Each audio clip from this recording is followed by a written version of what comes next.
Hello guys, mayong hapon sa tanan guys. So flex so gali ang ako nga ginukay guys no. Mura lang yan siya guys. Tapos gansilyo pa guys. Hindi ko talaga alam guys kung para saan yan. I think para sa mga cover yan ng mga lamesa or ano ba guys, hindi ko alam ba. So gikuha ko guys kasi sabi ko sarili ko ay pwede ni siya maayun-ayunan guys ba. Like masling bag, ma-pouch, ma-wallet.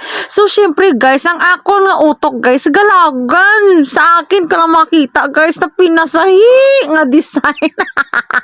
So bumili talaga ako agad ng zipper guys no. Tapos makagahapon guys, gitahi ko na siya guys. So ito na siya guys. So parang hindi na siya halata cover guys no sa household.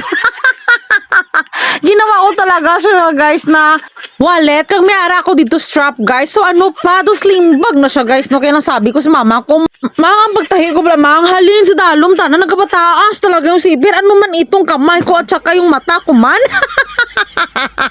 Wala talaga kasi rinanto. So kung makita mo yan sa akin guys, nagigamit ko guys. May dagko ka, may gadmay nga panahi guys.